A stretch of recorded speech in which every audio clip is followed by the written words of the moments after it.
దాని తర్వాత మణిపుర చక్రం ఇక్కడికి వస్తుంది. అంటే ఈ ఈ బొడ్డు పైన ఇక్కడ అంటే మన జీర్ణ వ్యవస్థ దగ్గర. అయితే దీని కలర్ వచ్చేసి ఎల్లో కలర్ ఉంటుంది. ఈ ఈ ఆరా కలరు. దీనికి మనం పగడం పెట్టుకోవాల్సి వస్తుంది. అయితే ఇది అగ్నితత్వం అంటే ఫైర్. అంటే మనం తిన్న ఫుడ్ అరగాలంటే ఆ ఆర్గాన్ బాగుంటేనే అరుగుతుంది. లేకపోతే డాక్టర్ దగ్గరకోవాల్సి వస్తుంది. అరుగుతలేదు, మేము తిన్నది అట్లనే ఉంటుంది, ఇబ్బంది వస్తుందని.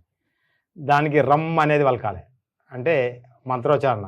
ఇది కూడా మార్నింగ్ అవర్సే, ఉదయం 6 to 7 టైంలో మార్నింగ్ టైం కూర్చొని మెడిటేషన్లా పద్మాసనం వేసుకొని కూర్చున్నప్పుడు ఇది రమ్ అని పలకాలి. అట్లా రమ్ అని చెప్పి బాగా సాగదీయాలి. రమ్ ఇట్లా సాగదీసి 21 టైమ్స్ చేయాలి. చేస్తే మనకు అది యాక్టివేట్ అయిపోతుంది. దాని యొక్క ప్రాబ్లం పోతుంది. దాని తర్వాత అనాహత చక్రం అంటే చెస్ట్ దగ్గరకు వస్తుంది. మన ఊపిరితిత్తుల దగ్గర ఉంటుంది. దీనికి అధిపతి గాలి. దీని యొక్క గ్రహాలు కూడా శుక్రుడు ప్లస్ సూర్యుడు వీళ్ళ యొక్క ఆధీనం ఉంటాయి. అంటే వాటి యొక్క ప్లానెట్ యొక్క ఎఫెక్ట్ ఉంటుంది.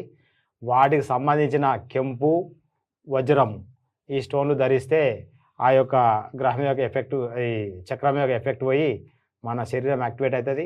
అయినాక శరీరం మన యొక్క ఆరా విరిగిపోతుంది, బాగా ఎక్కువ విరిగిపోతుంది.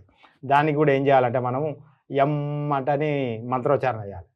అంటే ఆ రిలేటెడ్ ఆ చక్రానికి ఆ మంత్రం చదివితే అది మేల్కొంటుంది. మేల్కొని వైబ్రేషన్కు మన శరీరానికి ఆరా ఇస్తుంది. అలా ఇబ్బంది కూడా ఈ స్టోన్ పెట్టుకుంటే కూడా యాక్టివేట్ అయిపోతుంది శరీరం.